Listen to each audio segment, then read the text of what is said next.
À l'heure de la rédemption, un jeune garçon se tenait là, devant le quai du métro, seul. Il chantait toujours et encore la même chanson. Assis contre le mur du quai, jouant de la guitare, il chantait dans la réverbe.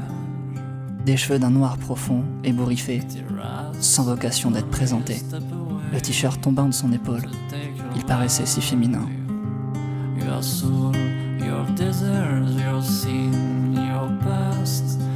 Une énergie solitaire et pure à la fois l'entourait. Il semblait être en dehors du monde, au-dessus du monde. Il semblait être intouchable et à la fois touché de tous. Chaque jour, il chantait ce qu'il vivait. Il chantait ce qu'il ne pouvait changer. Et comme chaque jour, le morceau une fois terminé, le garçon posa sa guitare et se mit à marcher le long du quai, en direction du fond. Le quai du métro était étrange, conçu visiblement que pour une seule ligne, car une seule rail était au milieu. Il n'y avait d'ailleurs pas de quai en face. À droite, la rail débouchait sur un mur. Cet endroit était donc un terminus. À gauche, une porte gigantesque, une sorte de scission dans le mur. Non loin de cette porte aux allures froides et macabres, se trouvait un levier sur le quai. Le garçon s'approcha du levier, marqua un temps de pause, et se mit à crier « Cette rage résonnait le long en large, à travers les couloirs sans fin. Des hurlements retentirent, des hurlements de détresse, des cris aigus, stridents, des suffoquements de désespoir, des êtres ravagés de l'intérieur, des âmes sans but, ni avenir. Une partie de l'humanité arriva sur le quai du métro.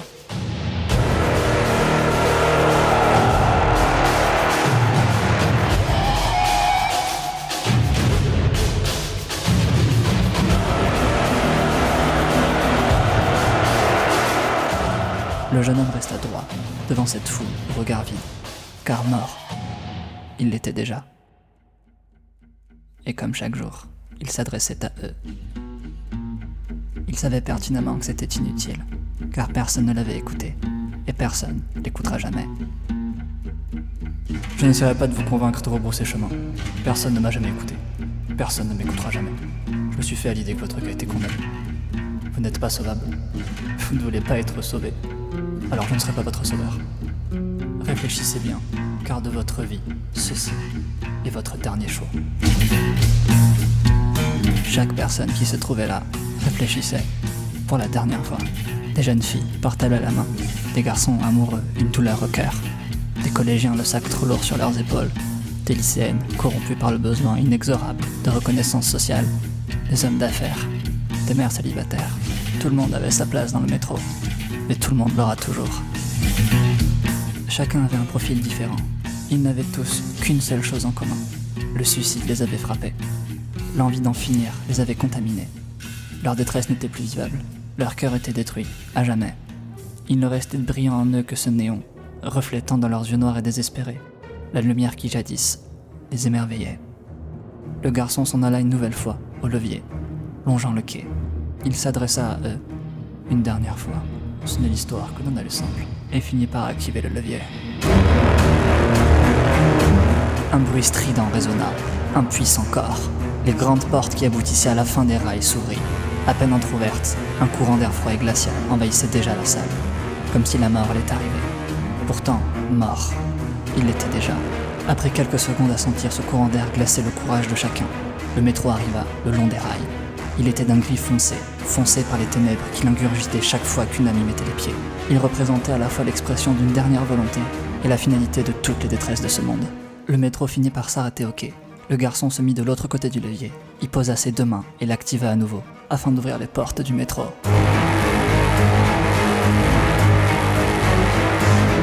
Les portes du métro s'ouvrirent lentement. Le corps signalait aux futurs passagers qu'ils pouvaient désormais y faire leur entrée. Les portes étaient de géantes lames, telles des lames de rasoir qui s'emboîtaient les unes sur les autres lorsqu'elles se fermaient. Les sinistrés levèrent tous la tête, les yeux s'illuminèrent pour la dernière fois. Alors chacune de ces personnes fit le pas d'entrée dans le métro.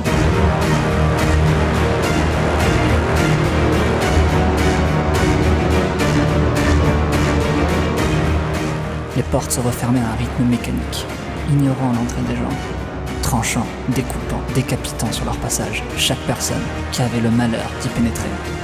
Des membres volaient, des bras, des jambes, des têtes étaient tranchées à chaque instant. Mais cela ne choquait personne, car mort, il l'était déjà. L'horreur ne prit fin qu'après que la dernière des personnes ne soit entrée dedans. Ils avaient pourtant tous le choix, mais leur choix était déjà fait, car lorsque le suicide vous frappe, il vous tue avant même que vous n'ayez commis l'acte. Le wagon avait désormais quitté cette salle. On n'entendait plus que le son des rails, ayant subi un lourd passage dans la pesante réverbe qui finit par être coupée par la fermeture d'une dernière porte, celle de l'antre. Ce que vous venez d'entendre à l'instant, c'est un extrait du livre que je suis en train d'écrire en ce moment, qui se nomme Viorcas 2, l'entre-deux terrasses.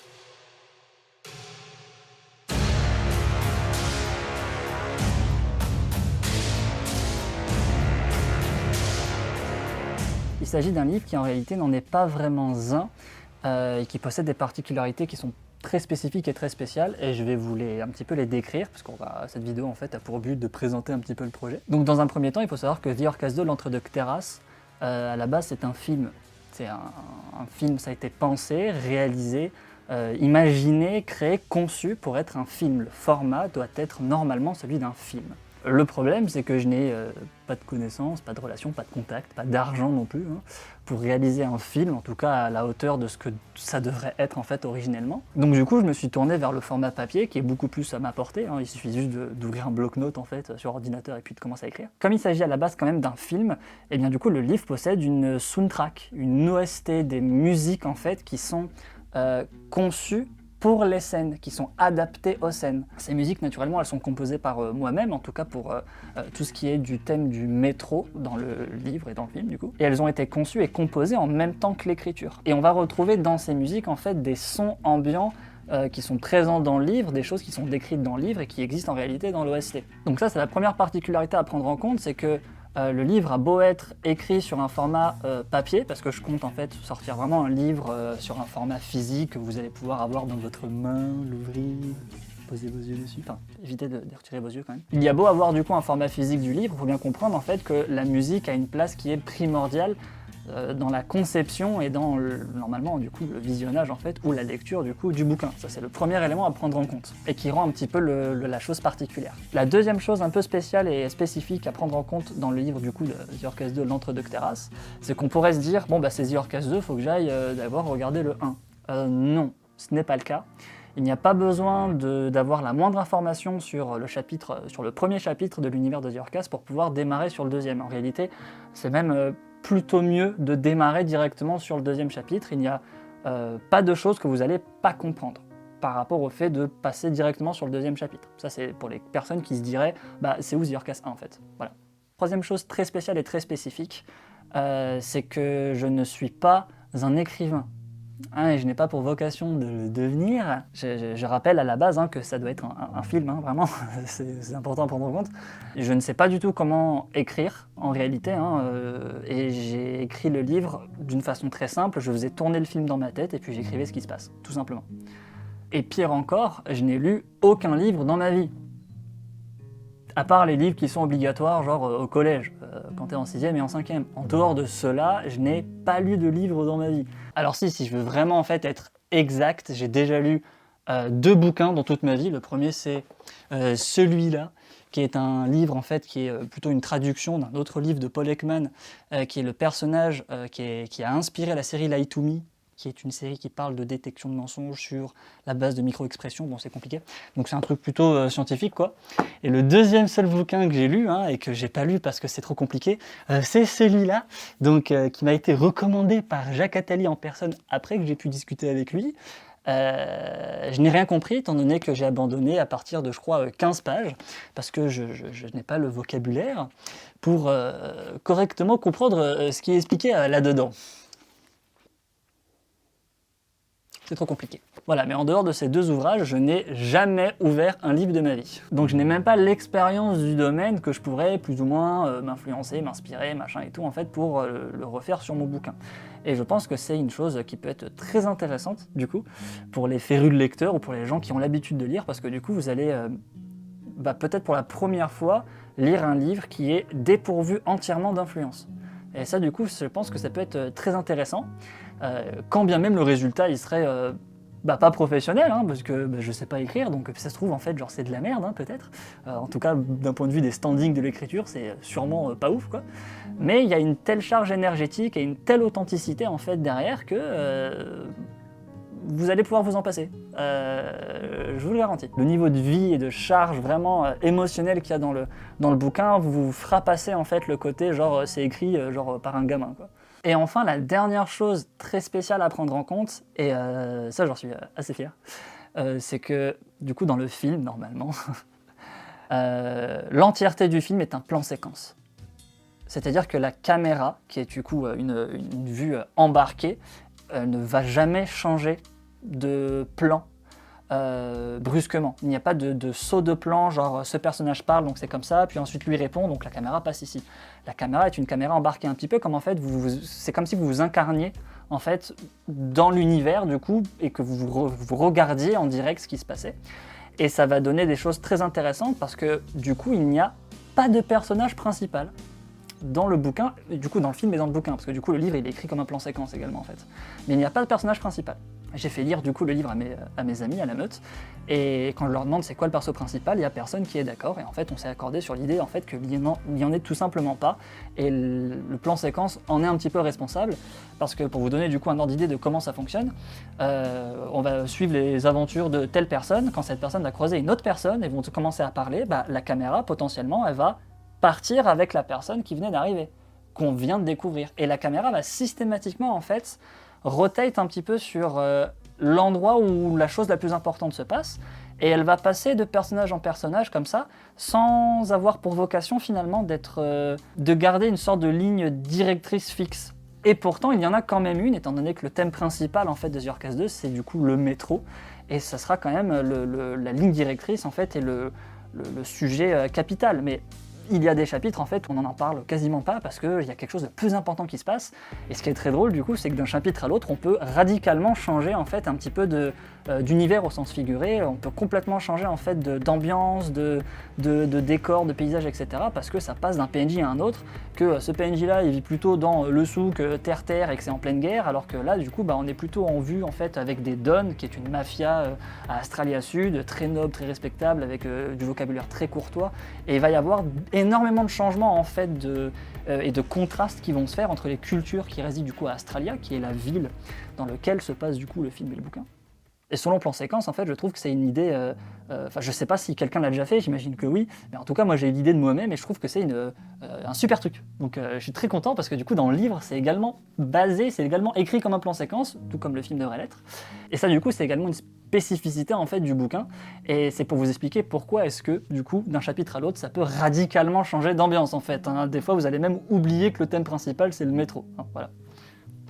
Pour ce qui est de l'intrigue ou de l'histoire principale du livre, du coup, The Orcas 2, l'Entre-deux Terrasses, en gros, si je résume, parce que je pense que la grande majorité des personnes qui vont regarder cette vidéo en fait, et qui sont intéressées du coup par le livre, parce que ça fait plusieurs années qu'ils attendent le livre, connaissent déjà l'intrigue, mais pour ceux qui découvriraient The Orcas 2 avec la vidéo, du coup, je vais quand même présenter un petit peu l'intrigue. Mais en gros, il se trouve qu'il existe du coup un métro dans la ville d'Australia, où arrivent des personnes qui sont en fin de vie, non pas en fin de vie de vieillesse, mais en fin de vie, en fin de capacité en fait de surcharge émotionnelle ou de détresse. Donc ce sont des personnes qui sont au bord du suicide. Et une personne qui s'appelle du coup le portier, qui est la personne du coup qui s'occupe du coup du wagon du métro et du métro en fait, passe son temps et c'est sa vie en fait à voir ces gens arriver et à essayer de les aider et de les sauver. Ça, c'est vraiment l'intrigue la plus basique possible, la plus minime que je puis faire. C'est compliqué de résumer The Orcas 2 parce qu'il n'y a pas du tout que ça. Et en réalité, il y a à peu près, il y a une trentaine de chapitres à peu près dans le bouquin. Il n'y en a même pas 5-6 qui parlent du métro alors que c'est l'élément principal. Mais il y a tellement de choses qui se passent à droite à gauche en fait parce que c'est surtout un univers qui vit et une ville entière en fait qui bouge et pas juste en fait un plan principal et puis des trash mobs, des figurants à droite à gauche et juste un perso principal. C'est pas du tout écrit comme ça. C'est compliqué de résumer ça, il y a beaucoup de choses qui se passent ailleurs, mais là il n'y a que des personnes un petit peu aguerries à l'univers de The Orcas qui pourraient comprendre si j'employais du coup certaines explications, donc Du coup, c'est pas utile pour des nouvelles personnes qui découvrent l'univers en fait ou qui ne connaissent pas l'univers que j'aille plus en profondeur.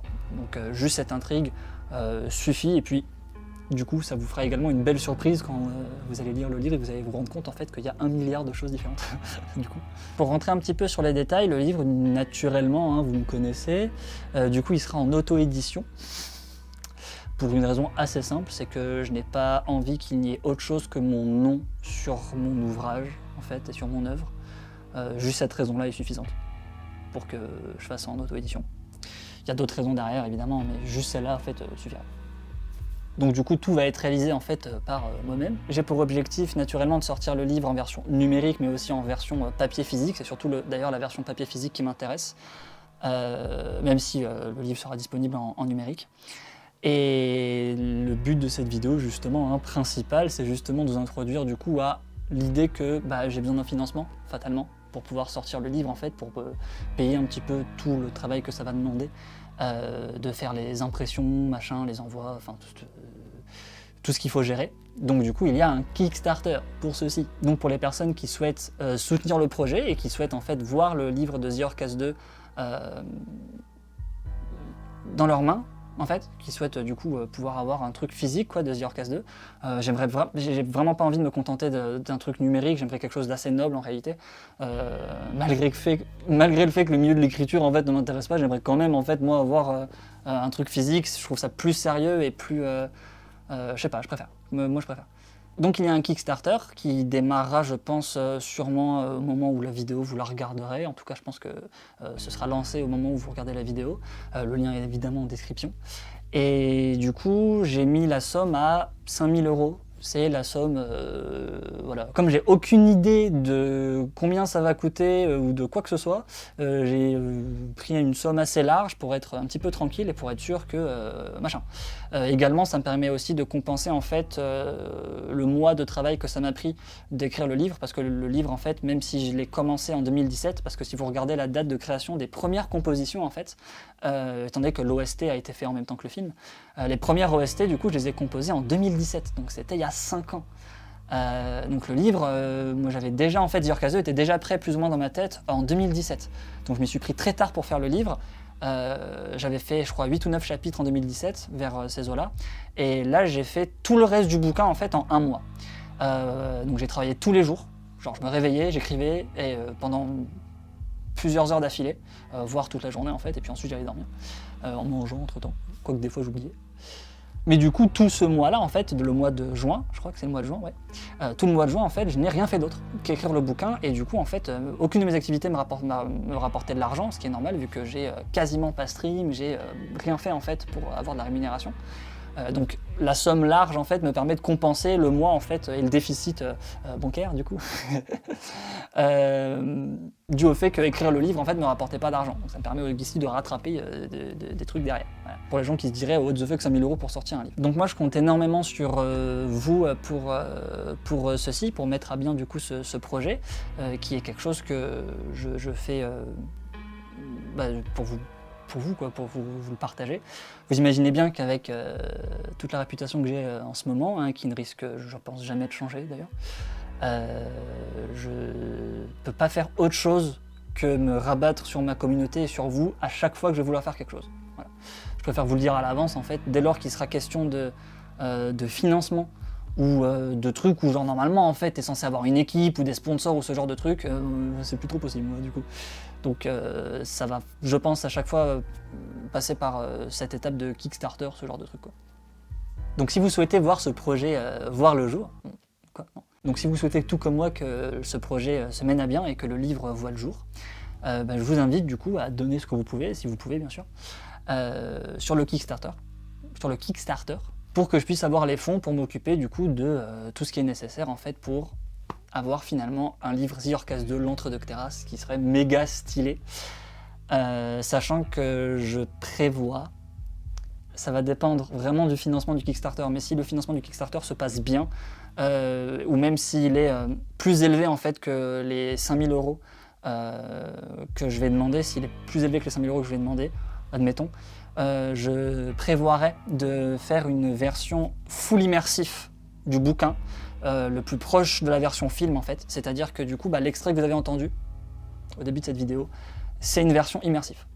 C'est-à-dire qu'il y a la musique, du coup calquée exactement sur le temps par rapport à la lecture du narrateur, étant donné que vu que c'est moi qui ai écrit en fait et que c'est moi qui fais la narration, je sais quand la musique doit tomber en fait, quand les éléments importants doivent s'entrechoquer, etc. Et la version full immersion, elle n'a aucun rapport avec la version papier quand t'as pas la musique derrière. Vraiment, ça décuple absolument tout, surtout avec l'énergie du coup de l'OST de The Yorkcast 2, et encore plus quand il peut y avoir quelques visuels, parce qu'évidemment il y a certains visuels qui sont issus de The Yorkcast 4, en fait, du jeu conséquence The Yorkcast 4, que je pourrais utiliser pour faire des incrustations, pour avoir un petit peu de dynamique à l'écran, de mouvement, etc.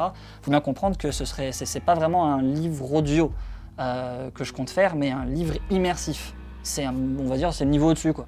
Il n'y a pas juste du son, il y a également du visuel, et puis la musique est vraiment calquée comme une OST de film. C'est vraiment la musique qui a fait le bouquin, limite, en fait. Donc voilà. Donc je prévois de faire ça, et du coup de faire vraiment l'interprétation de tous les personnages, de faire tout le doublage, de faire le sound effect, parce que bien sûr il y a tout le sound effect, et puis je fais tout seul. Et du coup en fait le travail que ça va me demander va être tellement colossal, c'est pas quelque chose qui me gêne, que en revanche je ne peux pas du coup faire autre chose derrière. Donc pareil, quand je passe 8 heures en fait à faire du doublage ou du sound effect pour une scène en fait du bouquin, je peux pas faire autre chose à côté, je peux pas stream ou faire ce genre de truc qui normalement me ramène de l'argent.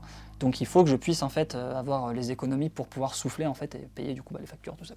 Donc la version The Yorkcast 2 full immersion, qui sera d'ailleurs gratuite, si je la fais en fait, qui sera gratuite sur YouTube, je compte pas faire payer ça.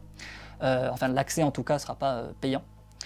Ce seront des vidéos qui seront gratuites sur je sais pas quelle chaîne, mais en tout cas ce sera gratuit sur YouTube. Cette version-là, du coup, c'est le must que je peux faire avec les moyens que j'ai actuellement, et c'est ce que je ferais du coup si le financement du Kickstarter en fait se passe super bien et qu'on est au-delà du budget que j'avais demandé initialement, et que je vois que genre il y a plein de gens qui sont motivés, tout ça, parce qu'évidemment plus il y a de personnes en fait derrière le Kickstarter, ou plus il y a de messages de soutien, ce genre de trucs, plus moi je suis motivé du coup à faire le truc et à bosser derrière en fait. Voilà. Donc j'espère que tout ceci vous hype, n'est-ce pas? Je vous invite du coup à remettre la vidéo au début pour la quitter sur de nouveau l'extrait. Sachez que l'extrait que j'ai pris d'ailleurs, c'est vraiment... j'ai pris un truc assez court, pas trop long, où il y a un petit peu l'intrigue principale, tout ça, sans qu'il y ait de spoil ou ce genre de choses, mais j'aurais pu prendre vraiment tellement de scènes en extrait, c'est compliqué. Mais j'ai préféré...